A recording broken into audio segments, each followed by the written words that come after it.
What's going on, guys? Welcome back to my YouTube channel. Welcome to my YouTube channel. I'm Ethan Horror, this is Ethan Horror. And today we are going to be going through my top 10 horror duologies. Now, if you guys don't know what a duology is, it's basically, it's a franchise with two movies. So, there's a trilogy and there's a duology. Duologies have two. I will be doing the trilogies after this just because I felt like they were both worthy of a top 10 list. There's surprisingly not very many horror duologies because if a horror movie's good enough, they give it 90 sequels. So it either doesn't have a sequel or it has way too many, so it's very hard to actually find some horror duologies, let alone horror duologies that I like. Because a lot of them, I realized that I like one of the movies and despise the other. Like Don't Breathe, Gremlins, Babysitter. Those are all duologies that I like, but just because I like the first movie. Zombieland, I like the second movie. I don't really like the first one. And Terrifier, I just don't like either of them. So, there was a few other ones that I left off the list, but, like Descent. I like the first Descent, don't like the second one. But, let's get into my top 10 horror movie duologies. I want to play a game.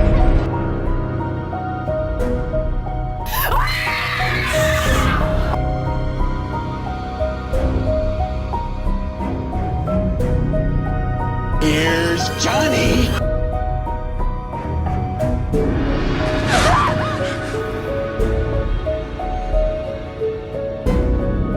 This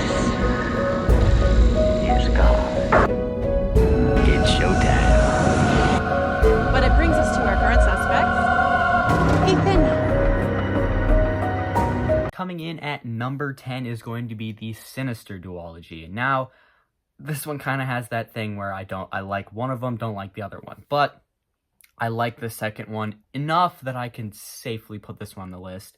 I just love that first film so much. As I've said numerous times, I think it's the scariest movie of all time. The second one certainly drops in quality, ruins some of the things from the first movie, brings back one of the side characters that wasn't super interesting, and continues one of the gags from the first movie that, again, wasn't very funny. So it kind of brings a lot of the weird stuff from the last movie into this one, which is some of the stuff that we didn't want to see explored. But it ends up being a pretty decent movie. I don't like that the kids talk, but I do like all the kids' backstories. But yeah, I just really love the first movie. That's really it. I love all the performances in the first movie. I love how scary it is. I love the concept. I just think the first one is one of my favorite horror movies of all time. And the second one, again, not great, but enough to get it on this list. Coming in at number 9, you can argue whether or not this is horror, but The Meg. There's two Meg movies. I was not a huge fan of the second one, but I am a huge fan of the first one. I think it's a very fun shark movie. I love just fun shark movies, and that is exactly what The Meg is. It's not trying to be anything else besides. It's not trying to be Jaws, it's just trying to be another movie with sharks eating people. And I love the first one. And the second one, it was certainly a drop in quality, but I did have a lot of fun. I thought it was maybe a little bit more funny than the first Meg movie. I would have liked if the second movie focused more on the actual Meg, but, Coming in at number 8, I have the Happy Death Day duology. I've heard that they might be doing a crossover with Freaky, which I will be watching that movie if that happens. But kind of like the other ones I've talked about. First one's really good, second one drops in quality, but I actually do rather enjoy the second one. It's not my favorite movie by any means, but the first one is really good.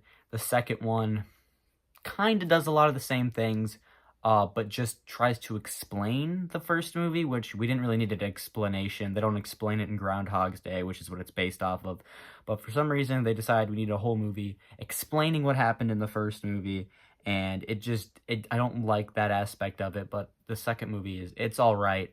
I would have liked if it was rated R, maybe a little bit more gory, because then it would definitely elevate it. But it is PG-13, so it's not amazing. But I really like the first movie, and the second movie is good enough to make the list. Coming in at number 7, I have The Thing. This is John Carpenter's The Thing and the 2011 remake prequel. I understand that The Thing 2011 is completely inferior because, you know, the first one has some of the greatest practical effects in horror movie history, like possibly in any movie ever.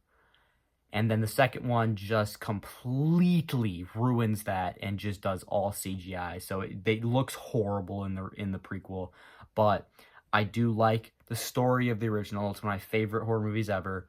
And then the prequel does a good job at expanding on that, explaining what happens, like when they find the research station, when they find the thing in the original thing. Um, does a good job explaining all of that, as well as adding new things like the stuff with the fillings. Like the thing can't replicate fillings.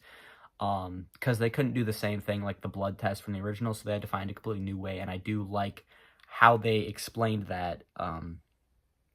I just thought they led right into each other perfectly. It tells one continuous story. I like most of the characters. And yeah, I mean, The Thing is one of the best horror movies of all time, and the prequel certainly complements it. Coming in at number 6, I have Carrie. Now, there are 4 Carrie movies. I'm talking about the 2 that are not remakes, so the original Carrie and The Rage Carrie 2. The Rage Carrie 2, I understand, is not a good movie, but I have so much fun with it. I think it's a just insane, wild sequel. Carrie's not even in it, so that's one of the reasons why it's so insane, but um, the only thing that's kind of holding it back is it doesn't feel like it tells a continuous story. You know, you have the original and then you have this movie, and it just kind of feels like a different story with different characters each time. There is the one returning character in from part 1 in part 2, but if it would have told like a really continuous story, I think it would have been a little bit higher versus me just liking both the movies. But I can't really complain when it's a sequel to Carrie that's not based on a Stephen King book when I actually really enjoy it. So coming in at number 5, I have Orphan. Now, Orphan is this low because I don't love the second movie. I love the first one. It's my favorite horror movies ever. The second one, however, I do not love as much as I love that first film. It has a nice twist in the second one as well, just like the first one. They both have great twists, but it does tell one continuous story. I do like that, and I hope they make a third one because I will love that. But yeah, it tells one continuous story. Again, Orphan First Kill is a prequel, so it takes place before the first movie, but I like how it leads into the first movie really well and just kind of tells that nice complete story. But yeah, it's just another one of those things where it's a complete drop in quality. I love the first one, but the second one is not as great. I still enjoy it. Still probably like a 3.5 stars. But it also looks weird. The second one is like, it just looks weird. I don't know what it is. Like the footage just doesn't look right, and that's a bit distracting. But otherwise, I like both of them. It's just the drop in quality is the only thing holding it back for me. Coming in at number 4, I have the Unfriended duology. This one does not tell a continuous story whatsoever, so I just kind of contradicted what I said earlier. But this is 2 great movies. It's kind of more anthology. It's just kind of different people each time. It has nothing to do with the previous one. The first one I actually really love. I think it's very scary, and I even love the second one. I think it might be even scarier. I just really like the realistic take that these movies have. The second one, certainly, because it's not at all supernatural. It's completely just like the horrors of online, and I love that it's dealing with that because like that's a very real thing, is that all the things that can happen online, and it makes that second one a little bit more scary for me because, you know, it's more realistic and more fitting to the times. But the second one's still terrifying, but I do prefer Host to the original Unfriended. It's another one that takes place over like a Zoom meeting, but I still think it's very scary, very good, and enough to get top 4 on my duology list. Coming in at number 3, I have The Blair Witch Project. There are 2 Blair Witch Project movies. There's actually 3, but the other one's a remake. Again, the only thing holding it back is the fact that it doesn't, the movies have nothing to do with the other one. Otherwise, this would probably be number 1 because I love the original Blair Witch. It's one of my favorite horror movies ever. But if you guys know, I love The Blair Witch 2 even more. So that is actually probably in my top 10 horror movies of all time. But they don't lead into each other at all. They literally have nothing to do with each other. And they're just both movies that I love that happen to be in the same franchise. The second one doesn't even really feel like a Blair Witch movie at all, so that's just the only thing holding it back from getting anywhere higher than 3. But I do love both of the movies, so it is enough to get it up here in the top 3. I went back and forth with these top 2. I'm still honestly not sure which one I should put. But I'm gonna go with The Shining duology. It's very close. I literally have it written down the other way that this is number 1, but I'm sticking to it. The Shining duology is number 2, and yes, it is a duology, The Shining and Doctor Sleep. It tells a very good story, like a very good continuous story throughout 2 movies. I obviously prefer The Shining. It's one of my favorite horror movies ever. I've said that a lot on this list.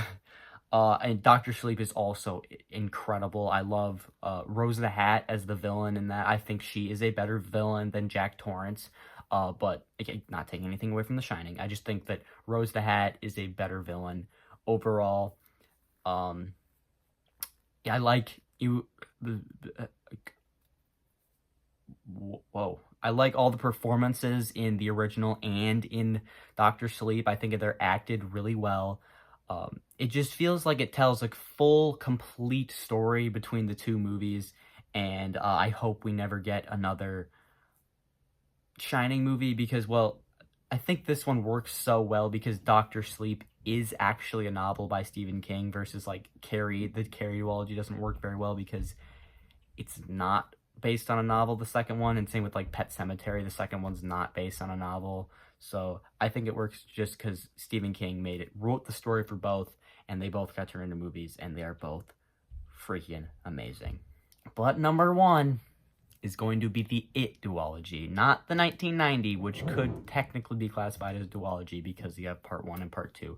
But I'm talking about It Chapter 1 and It Chapter 2. It 2017 is my favorite horror movie of all time and a top 3 movie of all time for me. I think it's my second favorite movie ever. So that is certainly elevating it quite a bit, but I do love the full, completed story of it. I think the book does it the best, personally, but as far as the first half of the story, I think the movie does it the best. It Chapter 1 is my favorite piece of It media ever, but I think the adult half is told best in the book. But that's not saying I don't love It Chapter 2. I do think it's a very good movie, very enjoyable. Just a drop in quality, I'd say, is the only complaint I have, is that it's nowhere near the quality of the first movie. Pennywise is still great. All the losers are still great. I don't love some of the performances of some of the adults, but it has a really heartbreaking kill at the end of that movie. And even at the beginning, where you lose 2 of the Losers Club, and that's heartbreaking when it happens. So It is my favorite horror movie of all time, and that is why the It duology is my favorite horror duology of all time. And that is going to be it for today's video. Remember, if you did enjoy, make sure to hit like and subscribe, so I know you want to see more videos like it. Otherwise, you can go down below, hit the bell notification if you want to be notified when I post any brand new videos. Comment down below some more video ideas for me, or your own ranking of your top 10 horror duologies, and see you guys next time.